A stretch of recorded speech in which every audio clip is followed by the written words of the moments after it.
Well, good evening, Bournemouth fans, and I hope you've had a lovely bank holiday Monday in the sun. A warm welcome to the end of the season show here on Back of the Net. It's fair to say it's been a tumultuous season that's ultimately ended in disappointment for the Cherries. We started the season expecting lots, and whilst we had brief glimmers of joy, we came up short against the side that ended up getting promoted to the Premier League. From a personal perspective, it's been 12 months like no other. And covering AFC Bournemouth, well, it's certainly been a challenge, I've got to say that. The whole point of this channel is to represent the fan experience and to provide supporters of all genders, ages, abilities, all that kind of stuff, the chance to chat about their beloved club. And I think we just about managed to do that via an endless amount of laptop-based shows. But to be honest with you, I just can't wait to get out there and be a normal supporter again and go to the stadium. The sooner we're back to normality, I've got to say, the better. And hopefully that is just around the corner. So it's a 90-minute special tonight. So what's coming up? Well, it's the end of the season review, so we take a look back at some of the stories of the season in chronological fashion. We start to unpick where it all went wrong for AFC Bournemouth, whilst we enjoy the moments where it went right for us.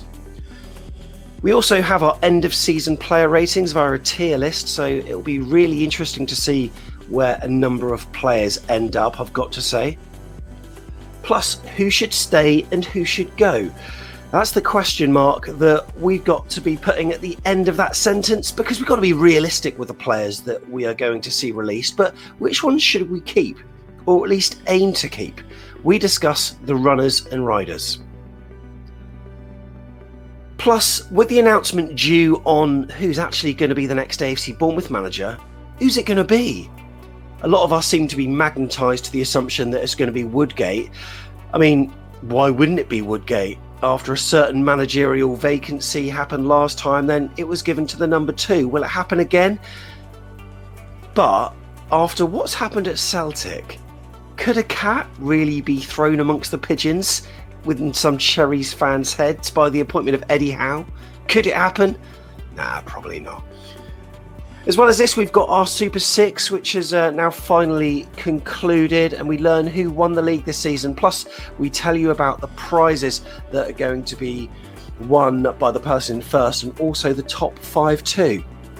Plus, news on the Back of the Net fundraiser for 2021. It's back and it's massive. We're bringing in Tigz and Tony, who are going to talk us through what we're doing this season and why. It's very poignant, so stay tuned to learn more about that. And if you're a keen golfer, then it's something you certainly cannot afford to miss out on. All that is coming up. So once again, then, we've got the regular panel here. Firstly, we've got Neil Dawson. Neil, how are you? I'm very good, Sam. Enjoying the sunshine? Yeah, absolutely beautiful the last couple of days. We've got Jeff Hayward, of course. Jeff, are you doing all right? Congratulations, Brentford. And also Tom Jordan here as well. Tom, how's it going? Yeah, not so bad, thank you. Enjoying the sun as well. I've got a little bit too far, though. I put a Jamaica shirt on. I think the sun's got ahead of me a little bit. But yeah, enjoying the sun. And congratulations, Brentford. Jeff really meant that. I could hear that in his voice. He meant that, didn't he? I got a bit of flack last week, so I just wanted to be out there and just say no hard feelings. I mean, Jeff, you were quite bitter, weren't you? I was very bitter. I'm less bitter now. That's good. That's good to hear. Tom, had a few Back of the Net beers over the weekend. How are you feeling the next day? Oh, fresh always, of course. Absolutely fine. No, it was nice, wasn't it? It's weird to get back to some sort of normality and get in pubs and things like that. So that was really nice. But yeah, just a shame that we saw the playoffs on the screen rather than be there ourselves. But yeah, no, nice to have a few beers and talk about football and stuff. And hopefully it'll be back to even more normality next season. And look, sometimes it can feel unfair, Neil, when the team that doesn't finish third actually gets promoted. But rightfully so, the top 3 got promoted, I suppose. Yeah, I think if we were looking at League 2 or League 1, as you know, with no vested interest, it's kind of what you hope for. There's nothing worse really than the team that finishes 6th doing it, although obviously this year we'd have loved that. But yeah, you can't deny that over the course of the season, they they probably were the third best performing team in the league, can you? So. No. So we're going to get stuck in with our end of the season show then. And we're going to wind back 12, maybe less than that, because obviously the season finished. And then, Tom, we were Eddie-less. He signalled his intent to leave the club. And he's been very quiet, pretty much. He's been on Sky Sports, Monday Night Football a few times. And then Celtic, it's happening. Eddie's going to Celtic. Everyone's talking about it. The Daily Record, the Scottish Sun. Every man and his dog know that it's happening. Sky Bet suspended the odds. And then explain what happened last week, Tom. Was it Alex Crook and a number of journalists broke the news? Unbelievable. Yeah, really strange. It just felt like it was a formality, wasn't it? And kind of just waiting a little bit. Maybe he was waiting for us. But yeah, it just felt like he was going to go there. And I don't know what's happened. I've seen a few things that have said it was to do with that he couldn't get Celtic couldn't promise him the team that he wanted in terms of backroom staff. But then I've also heard that it was out of his control, out of Celtic's control. So I don't know what that is. But yeah, I know there's a club that could do with a manager, Eddie, if you still fancy somewhere else, maybe. But yeah, really weird. And yeah, I don't feel neither here nor there with it, really. He should be back in management. You know, we miss him, but anyone, he needs to be back in football because he's too good not to be. It would have been a really good appointment for Celtic, I think. But there was something that wasn't right. And I think I said to you the other day that if you waited that long, obviously Eddie's been waiting. He hasn't rushed into another job because he wants the right one. You're not going to wait all that time. And if there's something that's not 100% what you fancy, you're not going to go for it. So maybe there was just something he was promised or they couldn't promise. But yeah, strange because I thought it was going to happen, but he's still on the market. What do you reckon's going on, Neil? It's very, very odd. The whole thing's really odd. So if you believe like some really accurate sources that, you know, that tweet or that are close to the Scottish football scene, he'd met the players. So, they weren't looking for anyone else because it was, it was a done deal. It was signed and delivered. They were just waiting for the end of the season and the backroom stuff. So, the two things it's pointing to are there was always talk that they didn't really want Richard Hughes. They didn't think he was they didn't think he was experienced enough to be a director of football at a club of that European stature. So whether or not that's, whether or not it kept coming down to that, I don't know. Whether or not it was they couldn't get the rest of the backroom staff or they wanted to impose someone on him. It makes you wonder. But then they issue a statement saying it was out with both our control. So neither of those things were out with Celtic's control. So the whole situation is really odd. I think, like a lot of things with Eddie, we'll have to wait for the book. Yeah. And Jeff, when you saw that news announced, what were your feelings inside? I was waiting for an announcement from the South Coast, but one hasn't been forthcoming quite yet. I read a couple of reports, one that suggested Richard Hughes didn't want to go, which would be quite interesting. And the second one was that I think I'm right in saying Celtic have a new chief executive coming in, and with all that change, Eddie, being a man who liked certainty, wasn't quite sure he'd have the control that he wanted, and decided against it. So, yeah, there's a vacancy on the South Coast, obviously at our place, nowhere else. So why not? Do you think this could put a few clubs off who maybe have designs on Eddie for the future, Tom? Because it's been a long and drawn out process, but nothing's actually happened. Do you think he wants too much? No, I think what's difficult is that Eddie's been in a quite unique position where he ran the football club, and that doesn't happen at a lot of football clubs. So you probably say there was a period where Arsene Wenger was very similar at Arsenal, where they just kind of run everything, and because Eddie's good enough to do that, and it'll be difficult to go to Celtic and do that. Maybe other people have got other plans, and he wants that control because he wants to build something. He's not a short-term type of manager, is he? But I wouldn't have thought it would put people off, but I still think he'll get a job very quickly. Not sure it'll be, but it is really bizarre. And I don't think it'll, like Neil said, until the book or whatever, I don't think we'll really exactly know what's happened there. It is a bit odd. But yeah, it looks like Allegri might be going back to Juventus. It looks like Pochettino might be going back to Spurs. So managers are going back. It's the trend. It's the trend. He's got to be careful, hasn't he? Because we've all had mates, haven't we, who have been made redundant or whatever, and they've said, "Well, I'm not going to until I get the same level of pay or until I get the same job. I'm not going back." And then time starts to drift on, and they end up being sat in an interview explaining why they've not worked for 2 years, don't they? So you've got to be careful. So I think I don't know who's advising him. so you know he certainly shouldn't go to Crystal Palace. That is an absolute death wish for whoever takes that job. So you're then looking at Championship again at the moment, or waiting to see if anyone gets made sacked in the Premier League. It's a dangerous game. So I think he needs to get back in soon. It would be great if it was us. I was going to say, is there still a vacancy at England under 21s? Yeah, I just don't think he's above that. That's if you look at the stature of the people that have done that job, not sure it's right for him.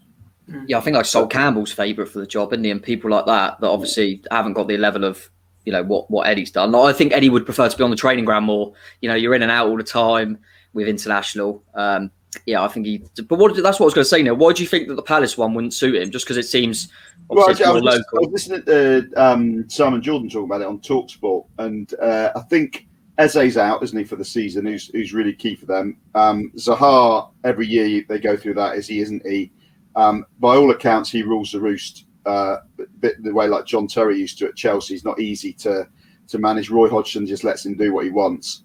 I just think that it's not a thing about Eddie. I think whoever takes that job next are in danger of taking the Crystal Palace that's close to relegation and the fans not liking it.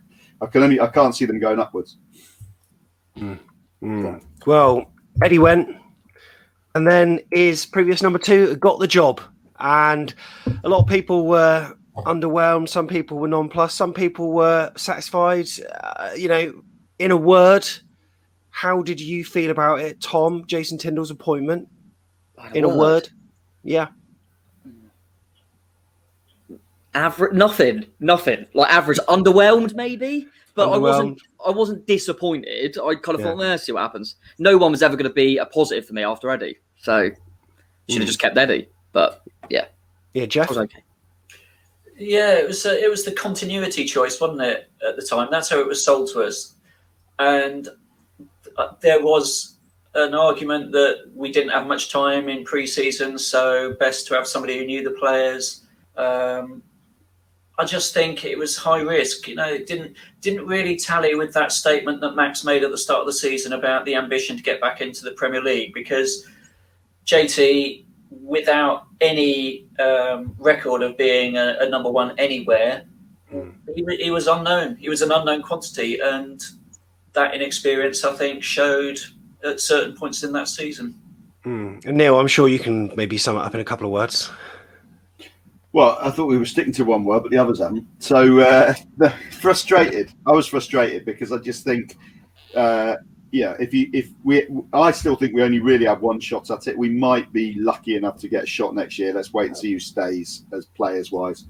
But I thought we only had one shot at it. And if you really want to go back up, you got to go for someone with the experience of being a manager at some level. It's just too big a leap. Some people make it, a lot of people don't. But we weren't in a position to gamble. We've had many years where we could have gambled on a manager because we had nothing. We actually had a lot this year, so we shouldn't have gambled. And unfortunately, it came true. Well, there wasn't much in the way of pre-season friendlies for AFC Bournemouth. We played Benfica at their place and lost 2-1. It was actually not a bad performance from AFC Bournemouth, I've got to say. That was at the end of August. But then, Tom, September at the London Stadium, AFC Bournemouth lifts some silverware with the Betway Cup. It was a real free-flowing performance, wasn't it? Really great to see the boys lifting a trophy. Dan Juma was showing some of his quality, which we hadn't really seen before with that early opener for AFC Bournemouth. And all things looked quite good, didn't they? Yeah, we've got one more trophy than Watford, so it's been a good season. I remember thinking it was really impressive. But when we go into the season, I think that almost it done us a disservice because we played that game because of a few knocks. He tried to play with a back 5/3 just for that game, and we played really well. So I think that's why we started with that system, because we played well against West Ham in a pre-season, cup game. But it was quite good. I think Jay Nantley come on and scored as well, didn't he? It was quite lively, and you thought, we're going to be quite. It's difficult to take too much into kind of pre-season, but looked like we were going to be quite full throttle, really on the attacking foot, and that started the season like that, which we'll get on to, quite attacking and stuff like that, and it was quite exciting. But as we said, we all knew we had the players.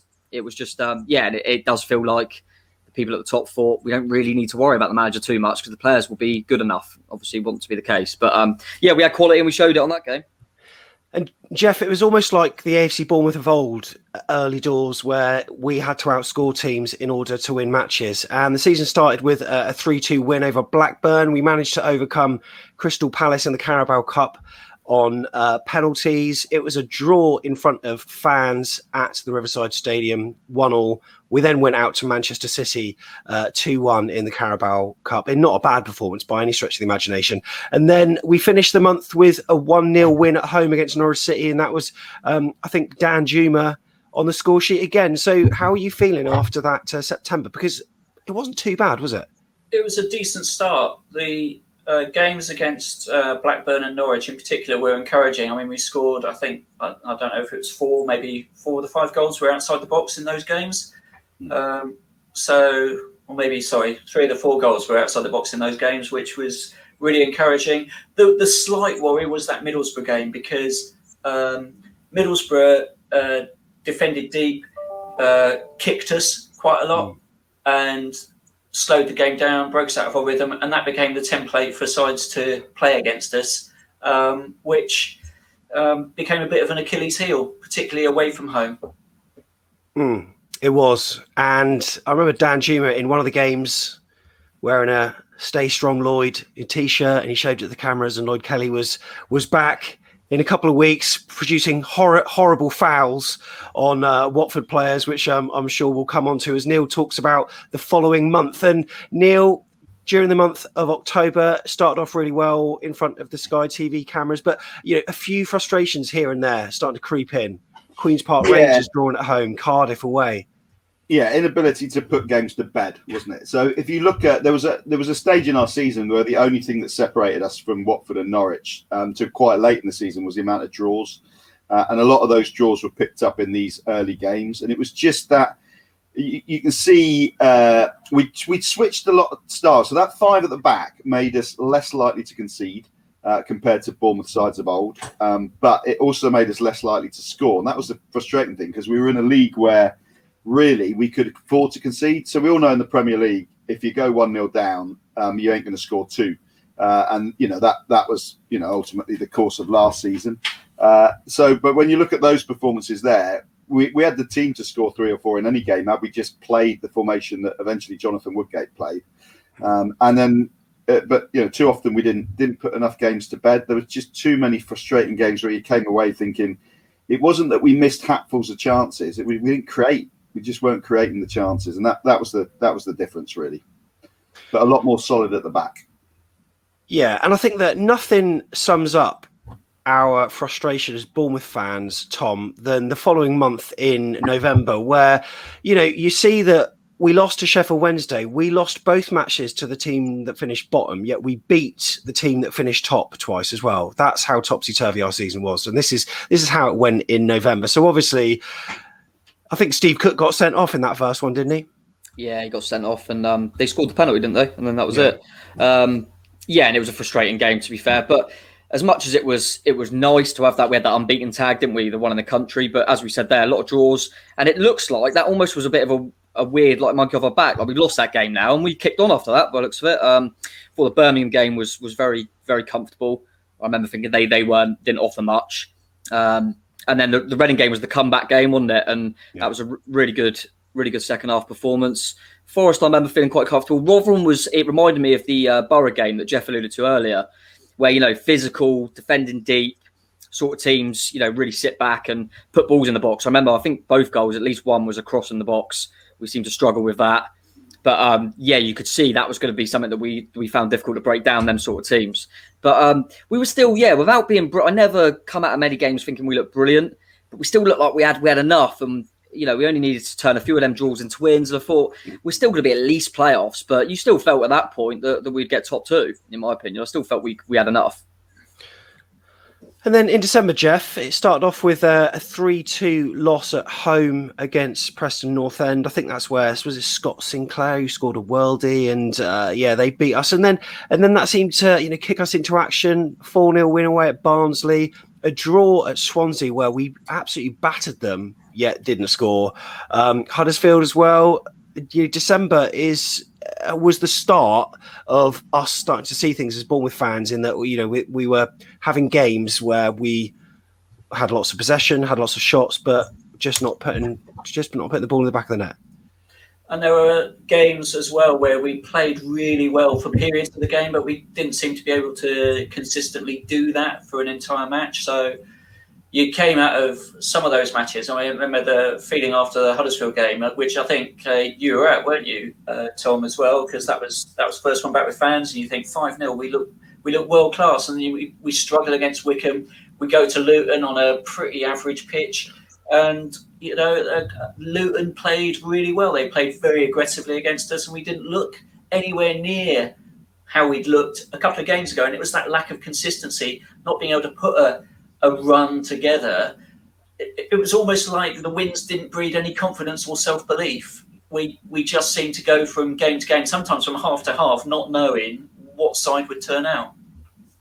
And then the start of the year, Neil, apart from a win at Stoke City, 1-0 win, that was Junior Stanislas who scored that, and also the FA Cup run. Apart from that, the league form, as you can see there, was hugely disappointing. And it wasn't necessarily the results, but it was starting to be the manner of the performances, wasn't it?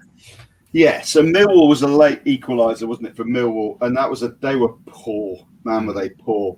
And you looked at the talent we had on the pitch and you just thought, really, we couldn't see that game out. And then the wheels well and truly came off the bus in terms of league football. So Luton Town, who were hard-working but average, came and won. Derby County, hard-working again performance, but distinctly average, won. And then Reading took us apart in between the cup win. So it was, you could just see that all spirit in the team kind of disappeared in January. December was a big long run of fixtures. I don't know if you were being generous, you'd maybe think that maybe they came out of it, tired or whatever, but we were doing a lot of squad rotation. And I think, maybe because of the amount of fixtures that we played, did that harm us? Because I always thought, we just had too many good players for our own good at times. There was always a plan B if we wanted it. Sometimes you're better just to play the same team through. Jason was chopping and changing personnel and formations based on the previous result and not based on any long-term strategy, as opposed to, Eddie always said, this is the way that we're going to do it. And if we get beat, we're going to carry on doing it that way. And I just think it just sent all the wrong messages to the players. They lost confidence, and it was a shocking month. And was that the month it cost him his job, or did he go in February? I can't remember. Yeah, I think it was one more after that, as Tom will know that it was home against Sheffield Wednesday, I think. I think that was the moment where he was captured on his mobile phone, and there was lots of things going about, like, why is Jason texting during a match, but how he was communicating with other members of staff, we don't quite know. And that was the JT era, I think. That spelled the end of it, and we all found out on the next day. Apparently he found out that evening, Tom, via a phone call or something. And then after that, you're seeing JT doing the media rounds, talking about his AFC Bournemouth stint, almost trying to sell himself for the next job. It was a weird old time, like watching him have all these interviews, I've got to say. Yeah, it was surprising. I remember that Wednesday game and waking up the next morning and seeing he lost his job, and I wasn't surprised because it did really feel like a bad one.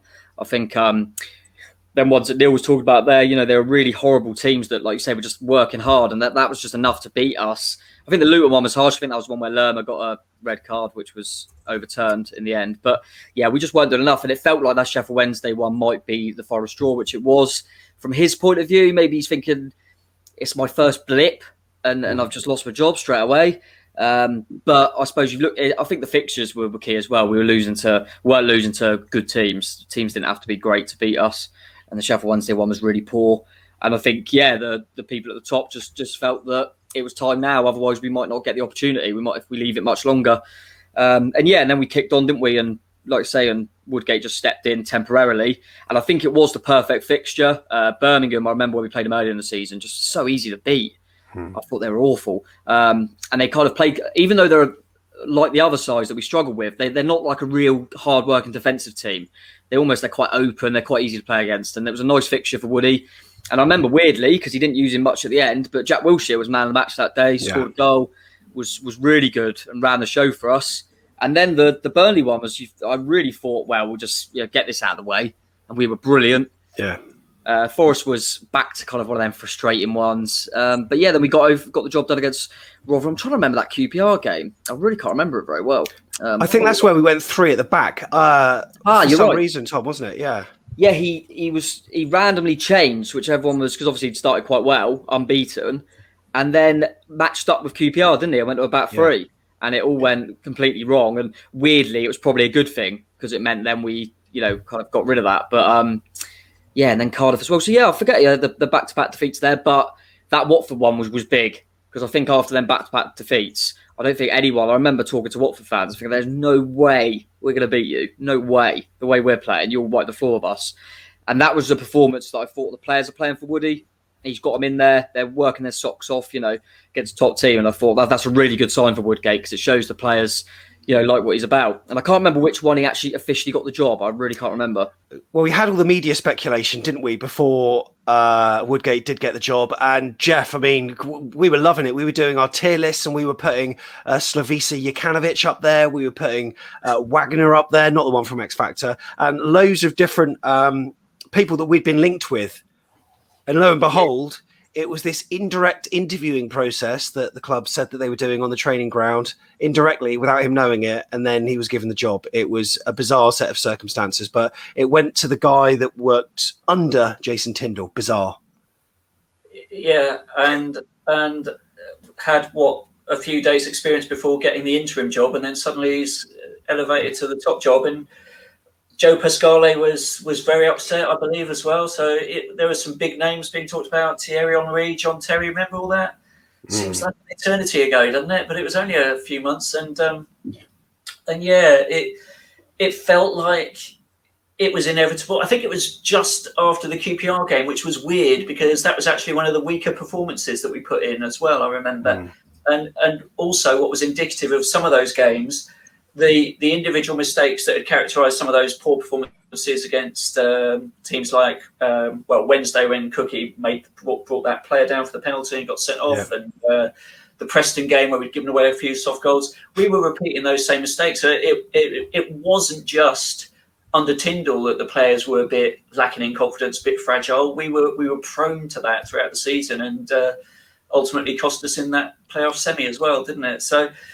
Weird that he got the job, but there was a sort of inevitability about it, particularly when Fulham started playing well and Scott Parker was taken out of the running as well. Yeah, so February we started with one manager and ended with another. Tom, talk me through some of JT's highlights. I mean, let's face it, he made some signings that never really got on the pitch much. Didn't he sign Cameron Carter-Vickers? He signed Ben Pearson, who he didn't really get to use. He oversaw Roro Riquelme coming here, much to our delight over Reading fans, but a player that barely featured. Yeah, he did get on the score sheet, but another one that we just weren't overly convinced by. Got to say, what are your overriding thoughts of JT, Tom, now and also at the time? I'm disappointed for him. I was always disappointed that he, he's been an unbelievable number 2, hasn't he, over the best decade or so as a Bournemouth fan, to be honest, with Eddie. Got the opportunity at the time, even though I agree with everyone's kind of thoughts that it seemed a bit of an easy one. It was a good opportunity to get an experienced manager in. But maybe the sentimental side of me thought, let's give him a chance. He's been great for the football club. It didn't work. I felt for him that it was a horrible time to take over the club. We just got relegated. You got no fans in there. Try and build up a relationship as a manager with the supporters when they're not there. Thought it was difficult. He got to speak to me, which must have been a big moment for him. But what he will say is that he never. I know he's to try and sell himself. He'll always say he was never outside the playoffs, was he, as a manager? And the 2 games where he got the supporters in at home, he managed to win them both. The Huddersfield and the Wickham game. So I was pleased that he got that, and the fans were behind him in the ground. But it just one of them things. It just didn't work, and it's very rare that number 2s do work. It didn't, which is sad. But what's difficult for him is he's going to be remembered for that, and not what an unbelievable number 2 he was for the football club. But it will still be a good coach somewhere. I think whether he'll go through management again, I'm not sure. But it was underwhelming. It was disappointing, and it just didn't work ultimately. I don't think it was absolutely horrific because we were never outside the top 6. It wasn't horrific, but it just didn't work. It just didn't work, and it was a shame. It was a shame, but one that maybe a lot of people could see happening from the fan base anyway. And he was also the manager that saw Dan Gosling go, Jeff. Yeah, which was a bizarre decision. Dan Gosling going to promotion rivals Watford, a man who if we thought we needed a leader in midfield, was probably one of those leaders. And it was just there were some strange decisions throughout the season, and I sort of wonder what would another manager, a different manager, or if we'd have got them in, that JT didn't do. And I feel that the big thing that he missed was getting them to play as a team. We didn't have that sort of organisational structure that the players felt comfortable with. And we were forever relying on individual goals or individual moments of magic to score goals, it seemed. They just didn't really function as a unit ever under JT. Ultimately, he had the best attacking lineup in that division and chose to play a defensive formation. So it meant he could have less attacking players on the pitch. And that's just madness. Because similarly, if you're, as Tony Pulis proved over the years, if your best players are defenders, play a back five. Makes total sense. But if your best players are attackers, you need to get 3 or 4 of them on the pitch. And it's stuff like that I just think an experienced manager knows and maybe an inexperienced manager doesn't. That's the difference. Yeah, I almost felt like, because he had, like you said, because he had so much attacking quality, he just felt, well, they'll do it anyway, so I'll just make sure we don't concede as much, and rather than playing to your strengths. And I think we've spoken about it loads throughout the season, and I think Neil alluded to it earlier. It's that sometimes you have such a good squad, you just over-rotate, and I think if you had an honest conversation with him, I think he would say, I should not have rotated. I wanted to keep everyone happy. I had such a good squad. I just kept changing it too much, because I think one of the best things that Woodgate did, which I'm sure we'll come on to, was going back to basics and just getting your team, getting your squad. Everyone knows how we're going to play, and you develop them relationships. I felt we just over-rotated. I can imagine the temptation being there, and he just, drew into that. But like you say, I felt for him that he never got to play Carter Vickers, for example, who ended up being brilliant. And the weirdest thing about all the decision-making from the top was that we gave him a transfer window and then sacked him the day after. That was very odd. Because I think we all said at the time, as soon as he gave in the window and he let him sign like Shane Long on deadline day and stuff like that, I thought, they ain't sacking him then. Yeah. Why would you do that? And then it was a mess all round, wasn't it, really? But yeah, ultimately it just didn't work. And you always wonder whether team spirit was all right. Woodgate started to bring that together, but you saw various things throughout the season. Jeff, I can't remember the times that you said that players aren't smiling. You kept on focusing on that, but also there was that match where Sam Surridge and Junior Stanislas had a bust up in injury time. That was a Wickham at home, I think, in front of the fans. And Tom, that was an inexplicable one. That was really bizarre. Stanislas got the winner in that game as well, which everyone said, and he was getting pelters afterwards. It was weird when you live. I kind of missed it, but it was an odd one. It seemed to like nothing, but it depends how you look at it at the time of well, he wants to win. Do you know what I mean? It was all right, but it didn't feel. And I think that's another thing of going back to having a number 2 taking the job. They have a certain relationship with the players as well when you're a number 2, and you're kind of the one that puts the arm around the players. You're the joker of the pack, and Eddie does the kind of disciplining and things like that. And suddenly you've got to change how you are with people that know you a certain way. And I think he found that very difficult. And I think historically, number 2s do find that very difficult. And that could well have been one of the reasons. But it didn't look a really happy squad, did it? It was a bit quiet in the changing room as well, wasn't it? That Woodgate said. Do you remember one of the first games that he observed? And he said how quiet it was, and some of the sort of togetherness rings that they do in the middle of the pitch before and after games, looked a bit disparate, and they looked a bit unhappy, small, breaking off into splinter groups. It was all a bit weird. Yeah, very much so. So in March then, we managed to get a last-minute winner, that 2-1, and then we drew away Preston North End. The champagne football in the first half from AFC Bournemouth against Barnsley was counteracted by their pint of stout ruggedness, and they won 3-2. But then, Neil, barring that match at the end there against Saints, which we won't talk about because it was awful, this is where this run started. 3-0 over Swansea, and then we went on into April with 3-1 over Middlesbrough, 2-0 over Blackburn. What do you think was the difference at this point in time?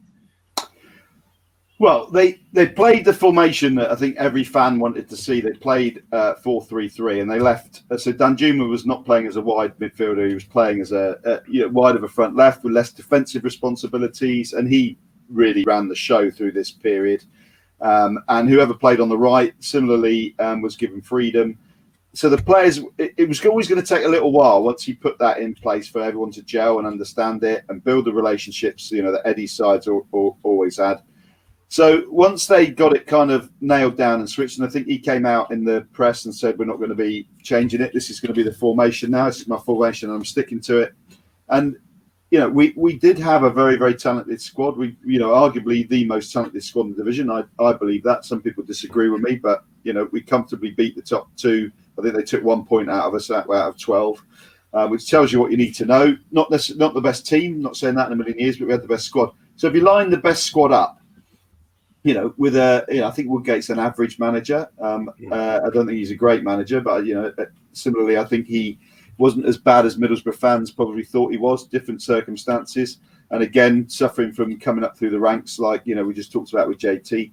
So he lined the team up in the right manner. If you do that with a very talented bunch of players, you're going to win more football games than you're going to lose. The big question mark was ultimately, could they do it in crucial ones? Because they, unfortunately, if we'd had someone that had done that all season, we'd have gone up automatically, I think. But then we were back in the lap of the lottery gods. So that's what he did. Just put them in the right places on the pitch. And we did well. 7 in a row until Tom. Brentford at the end of that month, where we went down 1-0 to their 10-man side, and then it was like the end of season rot started. Not great for momentum. He then rests a load of players when we play Wycombe.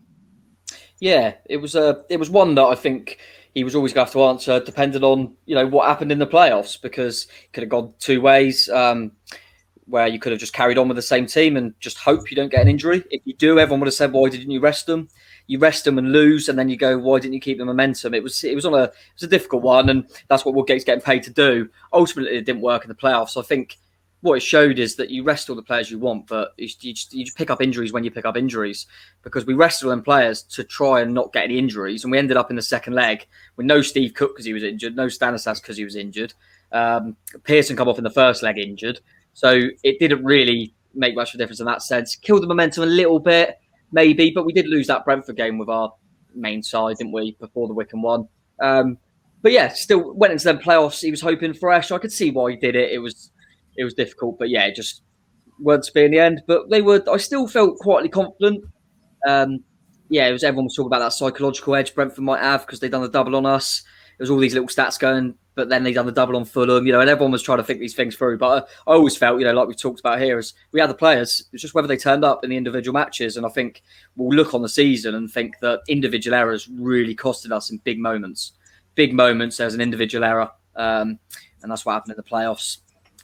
First leg, everyone said it went well, but still we could have killed them off. I look back at it, we had some chances. But yeah.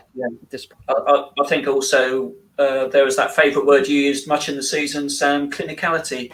And in that last period from the Brentford game onwards, do you remember the chances we missed before? Oh my God, yeah.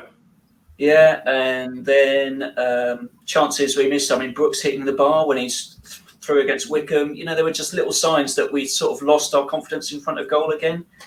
It wasn't great going into the playoffs, was it?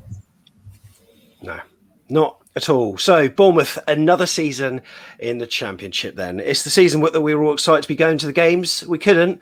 Next season we can. So hopefully we'll be able to enjoy it. But who out of the players performed? In a moment, we are going to have the tier list of the player ratings of the end of the season. But before that, of course, during the whole of this season, we've done a Super 6 with Mr. Tigz and ex-AFC Bournemouth striker from the early 80s, Tony Funnell. So then, who has won the back of the net mug? There's also a £20 AFCB Superstore voucher for the winner, plus some coasters for everyone else who finished in the top 5. Here's Tigz. Hello, I'm Mr. Tigz, and we've got a special one for you today. I'm joined by my colleague, mentor, legend, Tony Funnell. Tony Funnell, how are you? I'm very, very well. Yeah, cheers. Really good to see you. Tony, we've come to the end of our Super 6 League. How do you feel about it? Yeah, it's been good fun. I've enjoyed it. Yeah, it has been really good fun, and we are hoping to continue it again next year. It might be a slightly different format, but we're going to still do something, and there'll still be prizes at the end. But Tony Funnell, are you ready to see how the league turned out? Yes, definitely. Yeah, let's have a look. Let's have a little look. I've not revealed everything there, Tony, as you can see, but we can see you. Tony Funnell, 11th place. What happened? I was in 4th place. I think something funny's happened there. I'm going to be on to Jeff Stelling later on the telephone and find out what went wrong. If we move up the table as we go, we've also got Andy there in 10th, Charlie Gregory Wareham in 9th, Stephen Wheeler in 8th, Lee Seal in 7th, Lewis Curtis, and then we're into the big dogs here, Tone. 5th, Jamie Dawson. 4th, Dave Andrews. 3, Simon Seats. Wow, he made a sudden break, didn't he, in the last few weeks? Definitely. 2nd, Brian Baxter. And top of the league, it's Mr. Mark Cole. Excellent league. Got really exciting, didn't it? And it's nice to see some of the names, but some new ones as well. And we got some prizes that we'll be giving out to the top 5 there. So if you are in the top 5, so that's Jamie, Dave, Simon, Brian, and Mark, please get in touch. Mark, we've already been in touch with you, and you will be getting your prize winging your way to you quite soon. The rest of you, if you could just drop us an email. We'll put the email address in the link below and just let us know how we can contact you.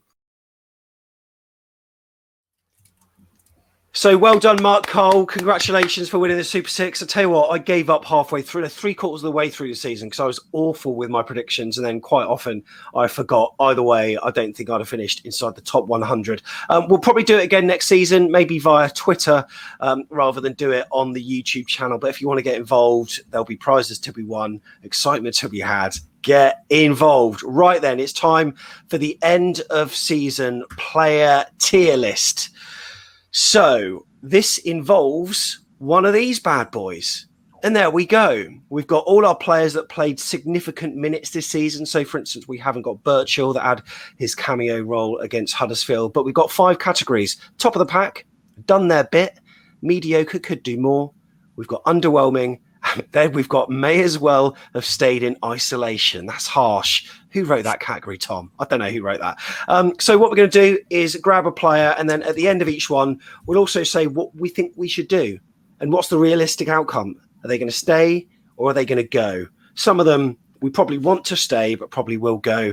We can make our choice. So firstly, we know he's already left the club, but Tom, I'll come to you. Jack Wilshere. How do you think he did this season, buddy? It's a really difficult one, isn't it? Because I think everyone, when we heard he was training with us, was really happy and felt we should it was a no-brainer to get him to the end of the season if he proved his fitness. But it was under one manager, and then he quite quickly had to play under another manager who I know he made his debut really well for Woodgate. He scored in that Birmingham game. But yeah, I'm not sure if he really fit into the system, Billings form and things like that. In that midfield area, we ended up quite strong. So it didn't quite work. Definitely wasn't like it was the first time. But it wasn't awful. I always felt quite happy when Jack was on the pitch. So I think it's fair to go kind of in the middle with mediocre. Probably mediocre. Mediocre could do more. We probably felt we would get a little bit more out of him than we did, maybe. But he was never awful when he come on the pitch, I didn't think. And we'll always love Jack, won't we? And I hope he gets a decent move and keeps playing, because it's so sad, like his fitness. And I still remember watching him kind of playing at Barcelona when he was a kid, and just thinking this man's going to lead England to World Cup glory. And it's so sad. But yeah, great lad, and he's been really good for us. So hope he gets a good move. But obviously we know he's gone, as we all expected, I think. He'll go to America, I'd have thought. Yeah, that sounds right. I think probably perfect for him. I wonder if he'll go to Beckham's side, maybe something like Neville's there, and he might be. Yeah, that could work. Yeah, excellent. Okay, next I'll come to Jeff Hayward, and your player you've got is Junior Stanislas. Where is he going to fit in on this? You've got the categories there, Jeff. Where are you going to go with Junior? Do you know, it's really interesting. Junior's in his early 30s now. He's come to the end of his contract. Apparently, we've been trying to sign him on a new contract since the start of the season, and he's hedging his bets, doesn't want to sign. I'm not sure. I've got a feeling that he might move on. And I think I might even put him in a done their bit sort of category. I like Junior. I think he's a quality player, but he does get a lot of injuries, got some significant injuries this season, but was also one of our most reliable players when he did play. Often played out of position, though. Okay, so where does he fall for you, Jeff? What do you think is going to happen to Junior? I think I'd like to keep him as a squad player, but I think he will go. So what does that tally with? Yeah, will go, but want to keep. Yeah, fair enough. It's keep, I think, yeah. Interesting. Okay. And then you can see the graphic on the screen showing you that. All expenses spared here at Back of the Net. Right then, Neil Dawson, Lloyd Kelly is for you. I tell you what, I'm getting confused with these rules, Sam. Jesus, right.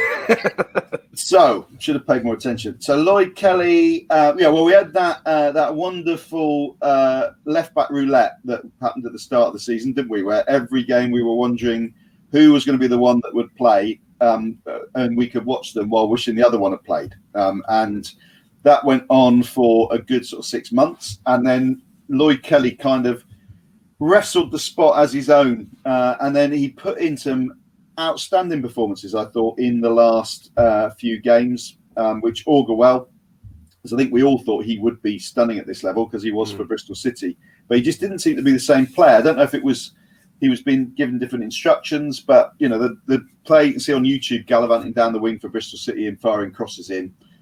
We only kind of saw that latterly, so I would say. He was mediocre for the first 9 months, top of the pack for the last couple months. So done their bit is the average of those two. And in terms of what you feel is going to happen to him, Neil? Christ, this is a bit I get confused over. So I think he will, I think he'll stay because I think he's not quite done enough to get a move away, and I want him to stay. Does that answer the question? Was that one of the categories? Yeah. So so that's a must keep. Yeah, must keep. Interesting. There you go. There we go. Right. Back to Tom here, and now we have got Lewis Cook, a second half of the season with an injury, with an ACL, but for the first half he was all right. How do you feel as though he did? Yeah, it's an interesting season for him because Jason put him in a bit of a new role, didn't he? Where he was a bit deeper, and we tried to let Jeff Lerma go on a little bit more, and he was doing well. I always felt he was pretty normally one of our better players when he played, but just got killed off with injuries, didn't he? Woodgate didn't really get to see him, which is a real shame. But when he did play, I thought he was good, and I was always happy with him there. It's a real shame if we had kept him fit, you know, how the dynamic would have worked in midfield, because we still had options there, didn't we? And we saw obviously Pearson done well, but. Yeah, I like Lewis and he's a quality player. It's just a shame these injuries are really killing him, aren't they? He keeps getting them. But I would definitely say done their bit because I think when he was playing, he didn't let us down. It's just a shame he got the injuries. But yeah, I'd put him up there with Stanislas and Kelly. It's just a shame that he didn't keep fit. But he was good when he was on the pitch. And in terms of keeping him, I think must keep. I think he'll stay. I think the injuries have proved that as well. I don't think anyone's going to come in for him. And I think we'll go on to other midfielders, but I think he could be really vital. As long as he gets gets back to full fitness. I think Lewis could be one of our key men next season. Could have a kind of Lewis Cook, Ben Pearson partnership, which would be interesting to see. But yeah, Lewis must keep. It's been interesting on the podcast this season because we've had a number of firsts, and one of the ones that we've had today is Neil Dawson sucking on a lollipop. Loving it. Older viewers will remember Kojak. Yeah. He even makes that look cool, doesn't he? He even makes that look cool. With me or Kojak? Both. I love it. Yeah. Things you thought you'd never see on Back of the Net. You've seen it all now. Jeff, Steve Cook. Steve Cook, top of the pack, I think. One of the star players, one of the most consistent players, always gave it everything.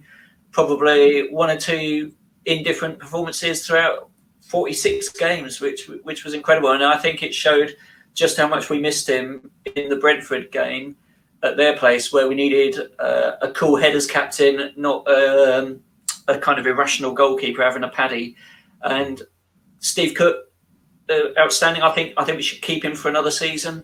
I was worried that if Eddie did take that Celtic job, he might have followed Eddie, but I think he'll be with us for at least one more season. So you are going for must keep for Steve Cook. Yeah, I'm in agreement. Absolutely must. And you never know who his defensive partners is going to be. Probably Chris Mepham. Maybe they could form an incredible duo. You never know. You never know. Right. Next, we've got Neil, Shane Long. What a signing. What a signing.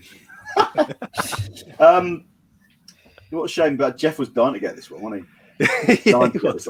So, obviously, we lost Josh King. It was another, I think poor senior moment by the execs at our club trying to work out what to do with Josh King. We could have cashed in on him for 20 odd million at some point last year, probably cashed in on him for 15 million at the start of the season, kept him. He clearly didn't want to be here and played like a man who didn't want to be here.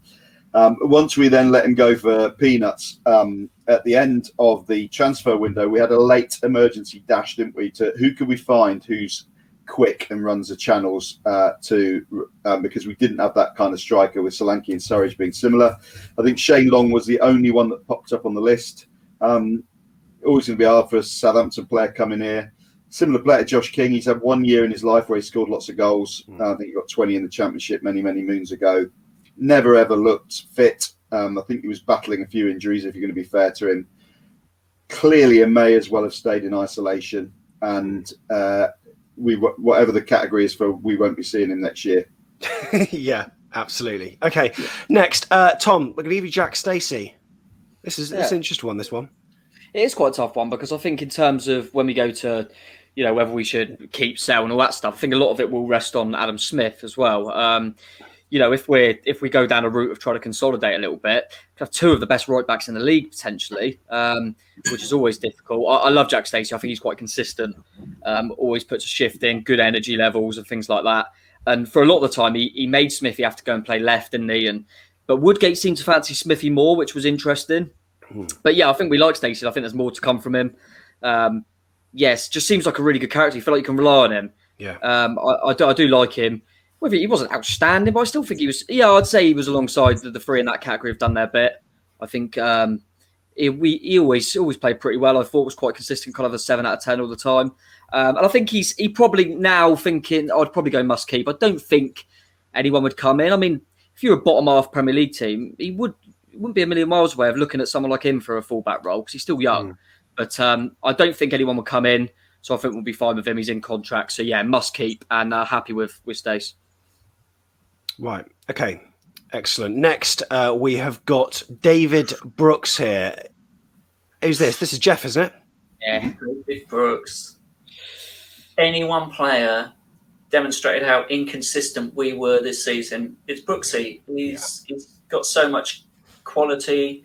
I think he got muscled out of games so easily by physical Championship defenders. He fell over at every opportunity, it seemed, and wasn't getting free kicks, whereas he thought he might have done in the Premier League. His control was, crikey, it was, a bit like yours, Sam, at some points, wasn't it? Just like, where was his touch? He hadn't seen me play clearly, Tom, has he? But he could be brilliant. He made some fantastic passes. That goal against Forest, was that his through ball, wasn't it? Sort of could see a pass that was insanely good. And I wonder whether Brooksy was one of those players who needed a crowd there. He needed to have that rapport with the fans to really put in his best performances. So mediocre, I think, this season, and needed to really step up, but didn't enough. There's just so much in Brooks that you think he ought to be so much better than he is, because we saw that one season from him a couple of years ago, and he's just not reached those heights this season. Will he go? I don't think he's done enough to get a move to a Premier League club. I think they'll look at the stats and they'll think, no, too many injuries, too inconsistent, and I think that means he's going to stay with us. Will I be happy with that? Yeah, I think I will. Not bothered if he goes, I don't think, actually. Interesting. Okay. Well, yeah, that's fair enough. I think you've answered that one succinctly. Right, Neil's got Philip Billing, a player that started the season not great, but then a formula was found of where to play him, and then he came into his own. We've just done it, Sam. I would say, yeah. If Jeff thinks that David Brooks is the player who had the most demonstrated our inconsistency, then Philip Billing's probably second on that list, because he could be outstanding or poor in any, not just from game to game, but during games, because he Yeah, like Huddersfield fans, I know we've done it to death, but they always said he just disappears in the middle of games, and you know he did that for us a number of times at the beginning, and also I thought in the playoff game at Brentford, he disappeared again in that crucially when we really needed him to step up to the plate. That said, he did have that spell when the team were going excellently well, where him and Danjuma were just absolutely outstanding, and it looked like he slotted into his groove, and you know you cannot doubt the talent that the lad has got, because we've seen it in the Premier League and we've seen it in the Championship. So he'll go in the done the bit box, similar to Lloyd Kelly. He's spent a lot of the season top of the pack and a lot of the season mediocre, could do more. So he's there on an average for me, and I don't think anyone will take him. Because, like we said before, it's like inviting Miss Marple round for tea. Something bad happens when you bring Philip into your club, normally a relegation. So I think he will be still with us next year, probably still frustrating us. And you'd want to keep him rather than happy to let go, though? I'd keep him. Yeah, okay. And hope that you know, someone gets a song out of him. I think Watford should sign him, don't you, Tom? Yeah, I agree. Go to Watford and see if he can keep up his trend of getting relegated. Yeah, we'll have Gos back if you want. I think Watford will bid for Brooks, because I think Dan Gosling and him are very close. I think Gosling will say he's worth it, and Brooks took Watford apart in the Premier League. They might have forgotten that. What we all want, Tom, is Peter Rutzler to be covering Watford next season, right? Yeah, he was. He done us, didn't he? And then went and done Fulham. So they've had 2 relegations. Yeah, he hadn't had a good. But I think we were talking about it off air, weren't we? With Tigz saying, I always remember Joker 4 for us. He had like a record, something crazy. He was with us, got relegated. Torquay, Bristol Rovers, Gillingham. Everywhere he went, he got relegated. So yeah, if we do lose any players, let's hope we go to Watford then. Tom, Chris Mepham. This is a difficult one, I think. Yeah, it's sad, really, because I actually felt at the start of the season under Jason, there was times where I thought he was our best defender. I thought he was, obviously we didn't have Carter Vickers available then. He was injured, and I felt he came out with the ball really well. I felt he got us up the pitch quite well. He was really good on the ball, and he was playing with confidence then. Then he got obviously left out, had a few injuries, and Carter Vickers' form. And it's very difficult for a player. He just come in, didn't he, to help out when we needed him. And yeah, unfortunately, a few too many individual errors from him, which is a real shame. But I don't think it goes away for. I think it was a confidence thing. I think he's a good player. I think Mepham's a good player, and I think he will be a good player for us. I would put him in underwhelming because of the errors he made, unfortunately, were key. So you can't say he had a good season. He'll know that. But I think we got to keep him. I think it's important to keep him. No one's going to come in for him, but I think it's important to keep him. Obviously, we go on to whether we get Carter Vickers or not. But regardless, I think Mepham's got a key role to play, and he is a good Championship centre half. Unfortunately, if you're a centre half and you make a couple of individual errors, that masks everything else that's done. But I think individual errors aside, if he can get that out of his game, I do think he's a decent centre half. It's just a real shame what's happened to him. And that second leg against Brentford, as soon as the ball come over, you could just see it. Do you know what I mean? It was just the wrong person for it to happen to. Little things like he come in for Cook as well. So he's playing on that left side where he's not as comfortable. I think it didn't go very well for him. But hopefully he can just get himself back up, not let him affect it too much. Hope he has good Euros as well. And I'm still confident in Meps, and I quite like him, and I always think he gives us all. So still young. So yeah, must keep Meps, and I think he'll go from strength to strength personally. Jeff, Danjuma. Yeah, funny how Danjuma's season panned out, because under JT, he was on the bench for large parts of it, I remember. Scored some fantastic goals. That goal against Norwich where he turns the player and hits it left foot from 25 yards. I mean, what a strike that was. And that was third game of the season. You'd think he was one of those players that didn't benefit from playing 5 at the back, that's for sure. He didn't really fit within that system and was a bit of a luxury, I think, playing in that shape. 4-3-3 though, what a brilliant player he was, and he got a combination going with Kelly under Woodgate. I think Woodgate figured out how to get the best out of Danjuma, which was position wise, let him play on that left hand side, but also attitude wise. Tell him he's the best player on the pitch, tell him he's a superstar, reward that ego, and he'll play for you. And he absolutely did. He was outstanding, and probably the reason why we got so close to going up. And obviously, I think he's going to go. because his form was so outstanding in those last 10 games. We should try and keep him, but I just don't think it's going to be realistic. Already there's a queue about, 5 clubs I've heard talk about him as going there next season. Even Watford, I think Watford probably want him to replace Sarr because I think he's probably a little bit better. Don't know. Yeah, I don't know. But top of the pack, though, yeah? Top of the pack. Yeah, absolutely. Absolutely. Nailed on. Good to hear. Well, you got Diego Rico, Neil, left back. Yes. Oh, you got some corkers. I knew you wanted him. Yes. Whatever happens, we'll always have Barnsley away. Yeah. There's not been a free kick. Even Matt Ritchie wouldn't have scored that. Yeah. That was just, that shows the lad's fleeting genius that he has. Diego, I love him to bits. I just,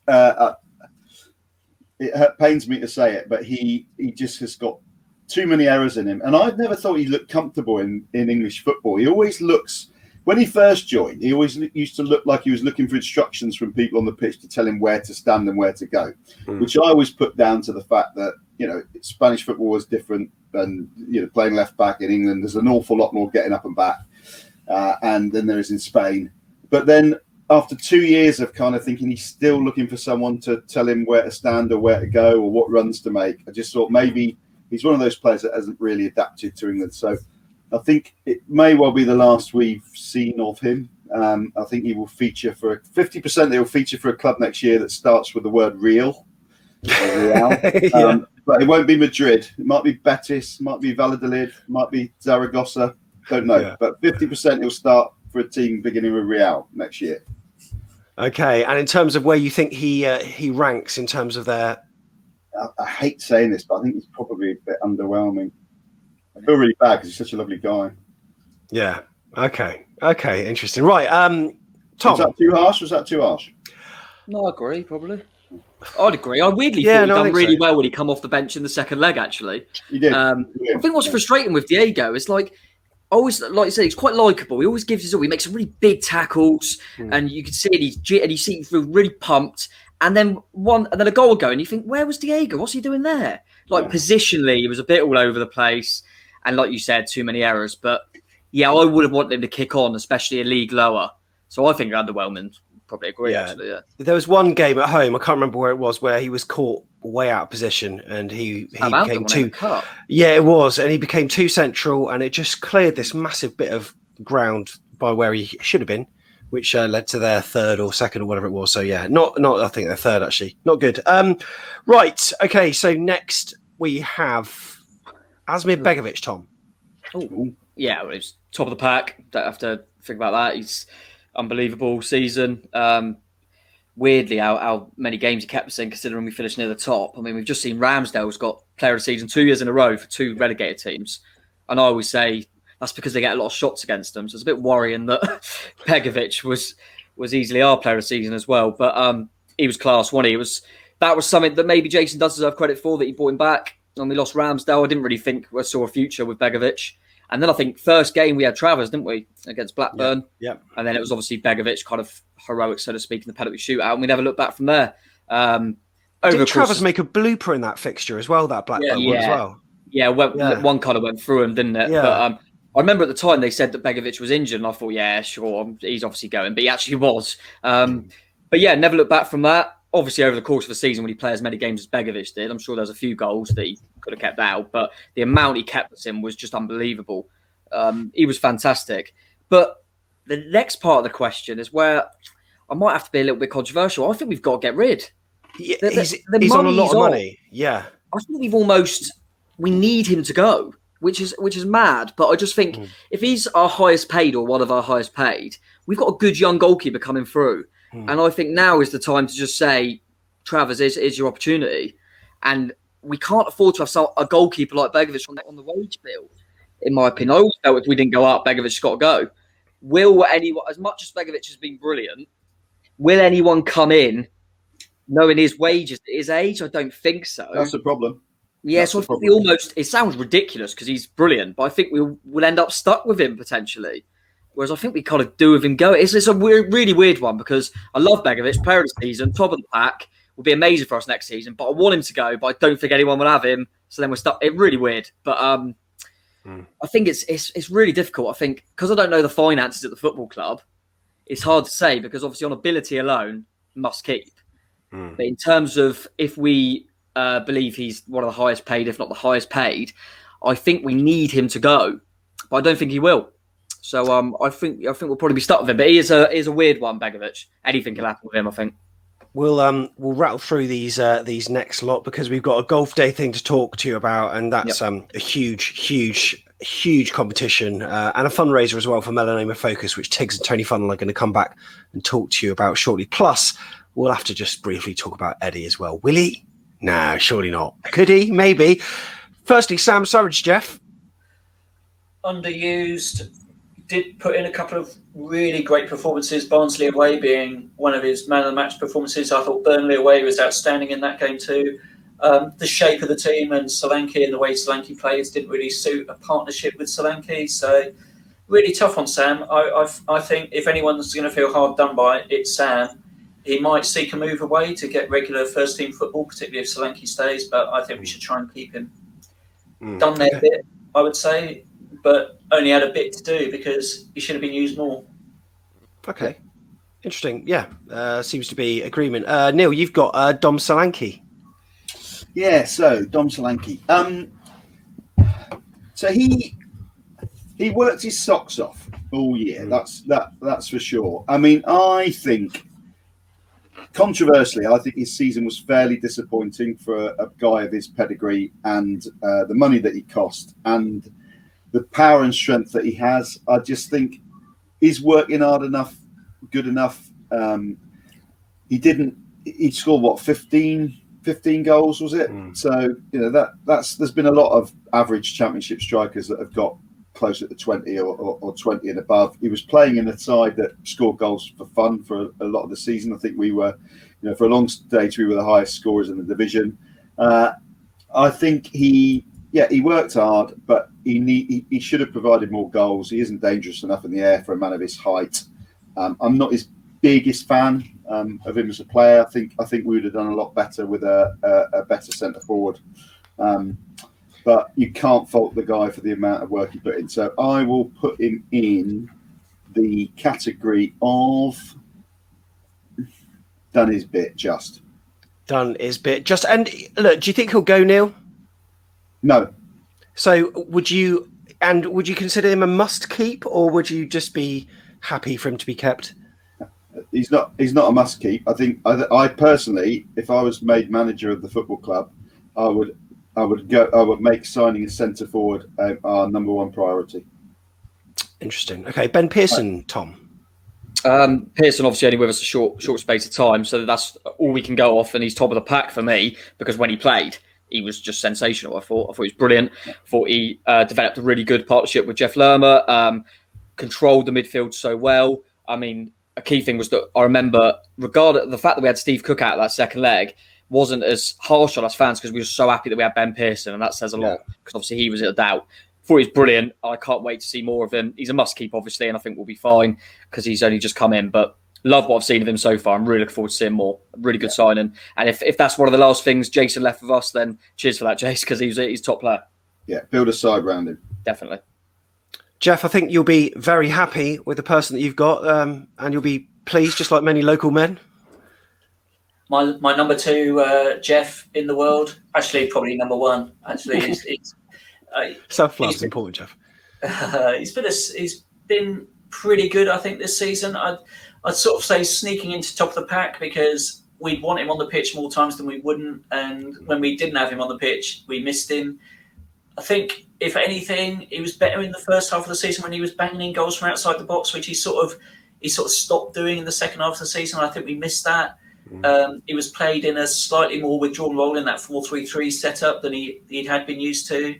But you can't fault his energy. You can't fault he's got an engine that is unbelievable. And I think it really worked with him and Pearson in the middle. They got us close. They were brilliant in that 10-game unbeaten run that we had. Will he go? Probably, I think. He's that good. I think he'd be great in a mid-table Premier League side. I think he'd be a really good signing for a lot of them, sadly, and I think he will go. Yeah, you'd like to keep him, obviously, I'm sure. But yeah, I'm pretty much in agreement there with that. Neil, you've got Roro Riquelme. Roro Riquelme. I'm at risk of really pissing off the Spanish, aren't I? With it's a shame. I've had so many lovely nights out in Benidorm. I feel very disloyal. I would say he was one of those players.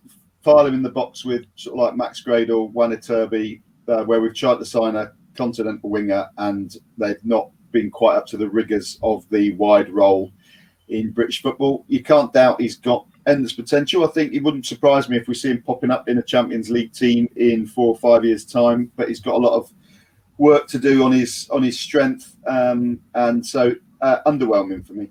And I guess he's already gone because he said adios on his tweets.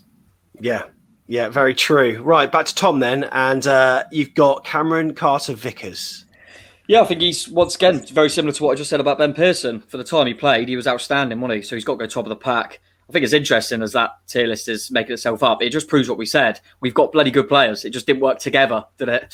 But yeah, I think Carter-Vickers was just sensational when he came in. And it's that what if in it. What if he was fit from the get-go? Because we did might as well have signed him in January, but we did sign him at the start of the season. And we just never got to see him. And it was, I mean, we were going on forever, weren't we, about saying, who is he? Are we ever going to see him? But he was brilliant when he come in. Absolutely brilliant. Didn't really put a foot wrong.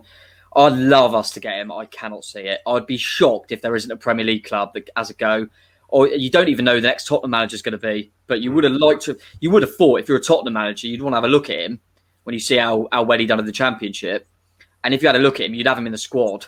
I mean, I'd argue the players they've got at the moment, he could get in that Tottenham team. But he'd certainly be a good backup defender for them. If not a team, a Newcastle, a Palace, that sort of mid-table team, I think he's a top centre-half. So I love him.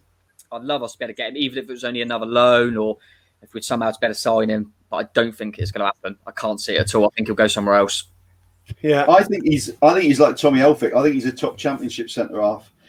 QPR fans always worried against searing pace for him. And I think we had other people around that could cover. I don't know if you stick him in the Premier League against people like Sadio Mane, whether he's quite got the pace. But that might be a bit controversial. But top of the pack in the Championship. Yeah. Okay, and Adam Smith to finish for you then, Jeff. Yeah, Smithy's been with us over 10 years now, and last season, well, he's had some brilliant seasons over that period. I think he's been one of our most consistent performers.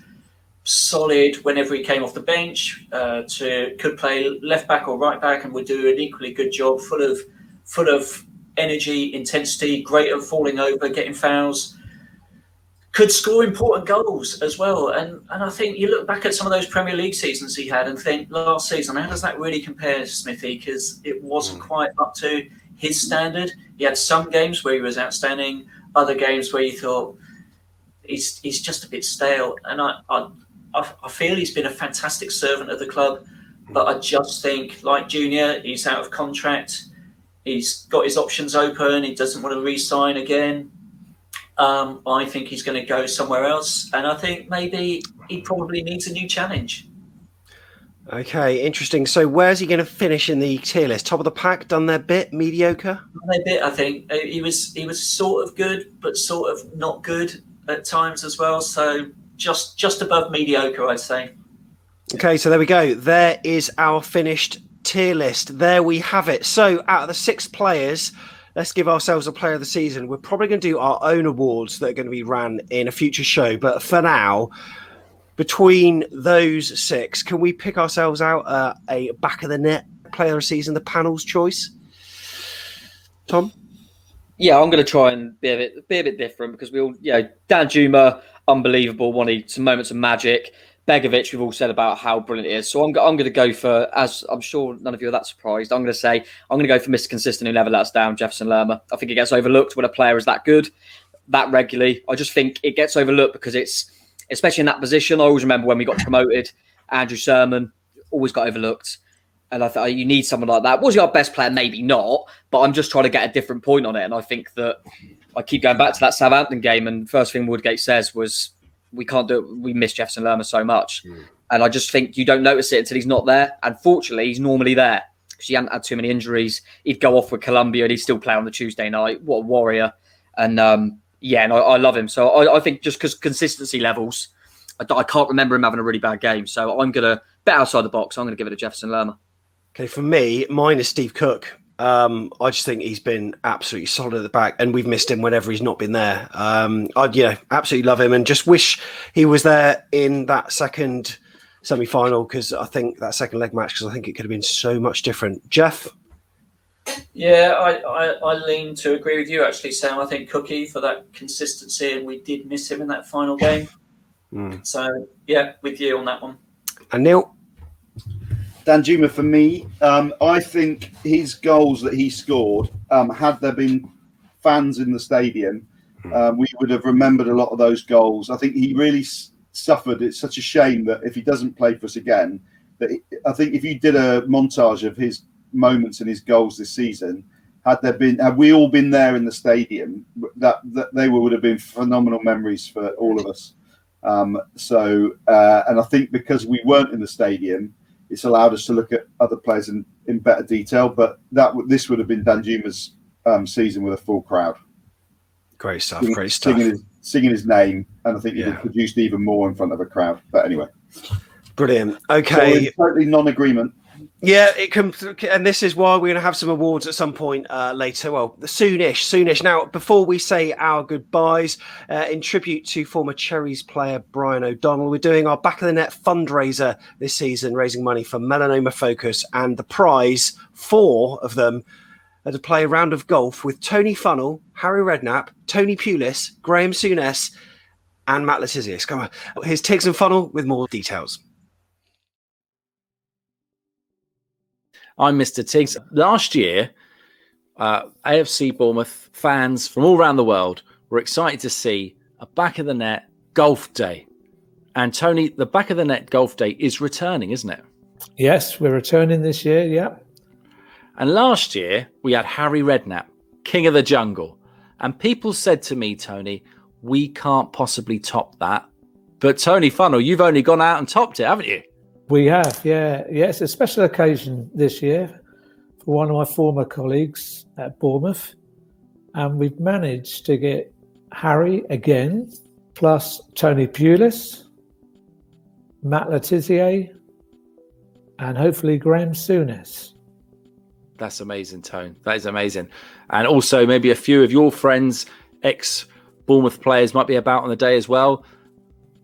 Yes, we're going to get a few faces on the day, yeah. A few caddies. Fantastic. That is really, really good. And it's all in memory of a dear friend of yours, Tony, and a player that you played with. Would you like to talk a little bit about them? Yeah. It's all in aid of Brian O'Donnell, who sadly passed away back in November. And Brian, his chosen charity is melanoma, which that's the money that is going to be raised by Back of the Net for melanoma. And it's going to go to Melanoma Focus, who are a smaller charity that Brian's family are really happy for us to donate to. And the golf day is good, really, because it was something that Brian wanted to do to raise money himself. And unfortunately, he didn't get the opportunity. But with the help of Back of the Net, the opportunities come round, and the family's going to have a golf day for Brian. Yeah, and we are delighted to be involved in this, and we're really hoping that we can raise lots and lots and lots of money for Brian's chosen charity. There's more than one prize to be won here, isn't there? Well, there is, yeah. And also, there was another thing I was going to add. Brian, he didn't just simply play for AFC Bournemouth. He was round the area after he played football. I think he managed Bournemouth Sports for years. And he was even involved in, when Bournemouth were having their problems, in trying to get a buyer for Bournemouth. So he has done a lot. So it'd be nice if we could really support him well. And getting back to his golf day, it's not one prize. There's 4 prizes up for grabs. That's amazing. So if you're first out the draw, you get a choice of playing with Harry, Tony, Matt Letizia, or hopefully Graham Souness. That is excellent. That is really, really good. And whoever, when you do win, the 4 winners, they'll turn up on the day, Tony, and they'll be greeted with a quick beverage and a bacon roll, I believe. Yeah, they'll be greeted with a smile by myself. Yeah. We'll probably about 10ish. We'll have a bacon roll and a coffee and a chat, and then we'll go out onto the course. And then after our golf, we'll be back in the club, meet the family, Brian's family, and have a 2-course hot buffet. We had enough stories last year, and it'll be even more this year. And some really good golfers as well, because I know Matt Letizia is a very good golfer, and whoever plays with him is going to have a good time. And Graham Souness, again, he's a good golfer. Tony Pulis, so yeah. That's fantastic. Good days ahead. It'd be great. It sounds amazing, and I'm very excited. Now, how do I enter this, Tony? Is it I just go to the Just Giving page in the link here, or? Yeah, if you just follow the link and it takes you to the Just Giving page, £5 for an entry. And like I said on a video once, £5 for a ticket, 4 tickets for 20 quid, and that's half the price of a round of golf. So well worth it. Yeah, excellent value. And if you're not a golfer, Tony, if you know you don't know your driver from your sandwich, what do you think? Is this a good gift though? It could be a great gift, wouldn't it? It's a great gift. If you want it, it's a great gift to give to a friend. If you're unable to buy a ticket, it's going to be great for us. If you think, well, hang on a minute, I can't buy a ticket, I'll forward the link on to someone else who is a golfer or someone else who might like to donate. So yeah, don't think if you can't buy a ticket, you're not going to help us. If you forward everything on, it will help us.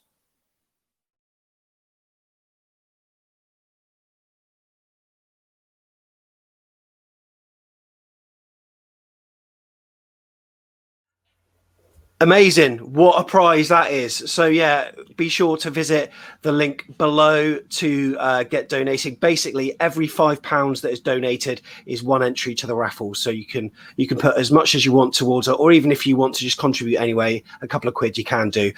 Even if you don't play golf, maybe you can gift it to someone that does. Melanoma Focus is a great charity. And look, last year we raised £2.5 for Forest Home Hospice. So if we can do the same, or maybe double it for Melanoma Focus, we'd be absolutely delighted.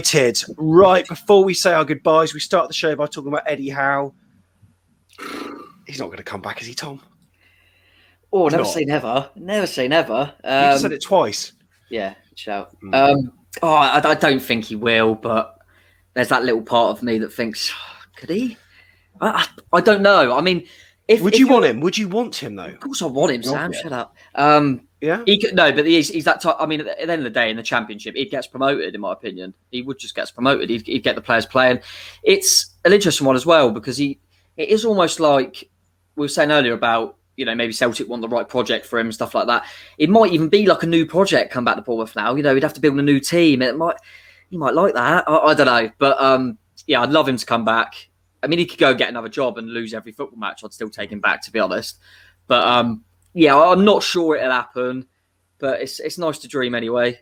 And yeah, if you're at the top, if you were in charge of making these decisions, and you've just made a poor one at the start of the previous season that didn't work, and you should have done everything in your power to have kept Eddie Howe, and you didn't, and there's a slight chance, just ring him, just try, try one more chance. You can make up for the fact that you didn't do everything to keep him before. Yeah. So I love us to at least try, but I can't see it happening. But maybe you got your last £5 in your Sky Bet account, Tom. Who's your money going on then? Who do I think is going to get the Bournemouth job? Yeah. Oh, I don't know, because I would have said Woody, but I just think we'd have announced it by now. In some, I don't know if it's going to be Woodgate.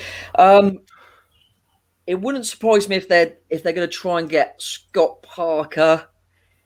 I don't know who I'd put my money on. I think it's really difficult at the moment who to say. I think if I had to right now, I would probably go safe and go just say Woodgate. Yeah. And that they'll play it safe and go with Woodgate. But I think it could go a lot of ways. I'm still really on the fence with who I think we're going to go for. In terms of Eddie, it's another one that I really don't know what his next job's going to be. I think that Tottenham, I don't think they would come for him. They're obviously, I think they'll try and go a little bit higher, so to speak. And like Neil alluded to earlier, I'm not sure if Palace maybe is the right one for him. So I really don't know with him. So maybe we should just say, Eddie, just come here. Leave us know what we're doing. Just come back, mate. If it was Woodgate, I don't think I'd be overwhelmed, or I wouldn't be underwhelmed. I'd just be whelmed, even if that is in a word. Neil, Eddie, will it happen? Can it? I don't know. You always wonder, don't you, with the longer this rumbles on, the more he hasn't got a club. He loves this club. No one should underestimate how much he loves this club, and he feels incredibly settled. He's always felt incredibly settled at Bournemouth, and hasn't felt as settled when he went to Portsmouth as a player and when he went to Burnley as a manager. He loves the club. He lives in the area. His family live in the area. There's a lot of things that point towards it. Can he reconcile the differences he had clearly when he couldn't reconcile them this time last summer? Can we provide the training ground that I think it would have been part of what he would want? And he wants to build a legacy in a stadium. If we're not doing all of those things, there's a glass ceiling on the club. Yeah. But the counter argument to that is the glass ceiling on this club, thanks to him, is 9th in the Premier League, because that's where he got us to. And he won't get a job in the top 8. So, potentially, if that's the other way of looking at it. So. At the moment, I'd err on the side of I just can't see it happening, but no. I would love it to happen, because I don't think there's another person out there that can get us in the Premier League. Every team in the Championship is looking for a guy who knows how to win it, and he knows how to win it. Yeah, he does, Jeff. There is no other candidate better qualified to do the job. It's as simple as that. However, I would be utterly gobsmacked if he takes it. Then again, nothing would surprise me. It's been a crazy year. Who'd have thought we'd be through the managers that we've been through since he left? Yeah, and you don't know how good his relationships are with people behind the scenes in the board. We just don't know. But if it did happen, I think a lot of fans would be looking very optimistically at next season, regardless. So it's been an interesting season this season. It could be next season. You never know. And what's going to happen with Max? Is he going to go? Is he going to stay? Like, no one knows. But all fun and games, isn't it, gentlemen? Thank you for your input tonight, but also over the course of the season, it's been a pleasure to have you along. Tom, cheers, mate. Yeah, cheers, boss, and thanks for all the work you do, mate. Superb, and hopefully a more successful season on the pitch next time around. Yeah, I hope so. Neil, thanks very much. Yeah, and echo what Tom said. You do a brilliant job, Sam, and it's been great just to be part of it. And at least it's always interesting. Yeah, very true, very true. And Neil, we'll have you along for some more player interviews over the summer. I'm sure there are going to be loads coming up. And Jeff, maybe a few famous names we'll be chatting to, eh? Let's hope so. What a great job you do with everything, Sam. Without you, Gaffer, we wouldn't have been the top podcast that we are in the Championship this season. Yeah. Top man. And thank you to everyone that's watching as well. Really appreciate all your support, whether it's just doing simple things like retweeting, sharing, all your donations that you've done, super chats, all that kind of stuff. Honestly, it's really appreciated, and it's helping us to be bigger and better next season. We want it to be Premier League. It's not, but never mind, eh? Up the cherries, and we'll see you in the next video. We're going to start with Bournemouth. The owner, Maxim Demin, wants to get this appointment right.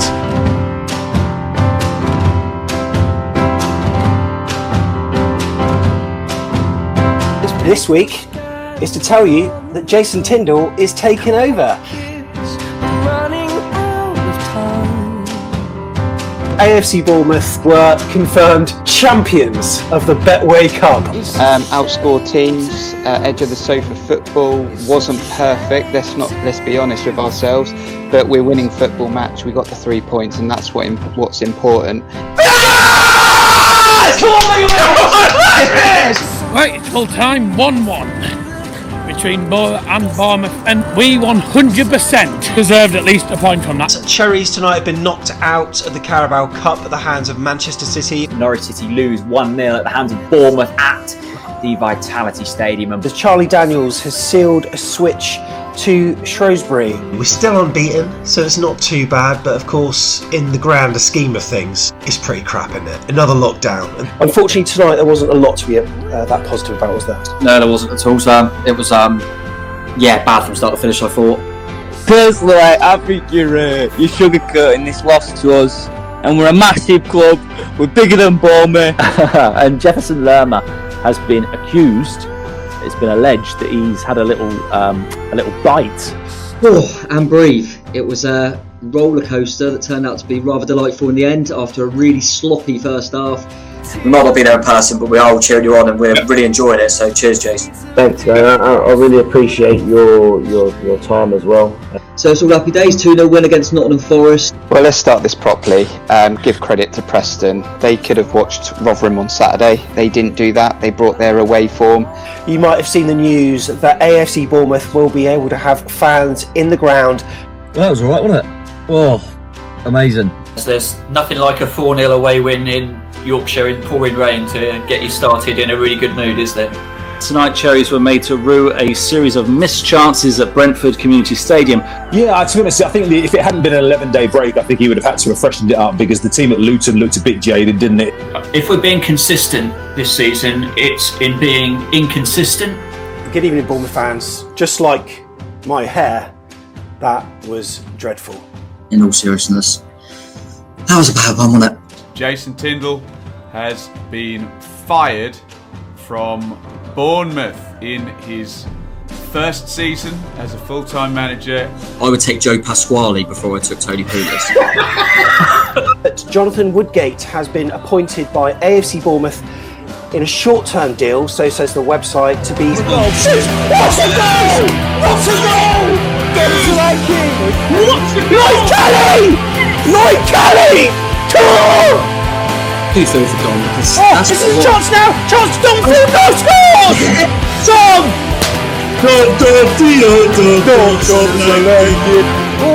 That's right. Goal, 1-0 Stoke. What a match day we've got ahead of us. Brentford at home. But you know when you've had a few and you think, I'm thinking, would I take 3-0?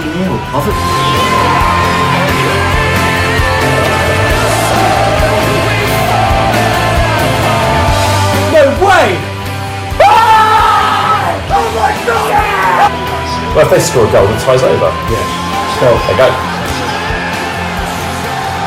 Bournemouth didn't deserve it this season at all. Let's be fair, the writing was on the wall. I mean, Jeff, you were quite bitter, weren't you? I was very bitter. I'm less bitter now.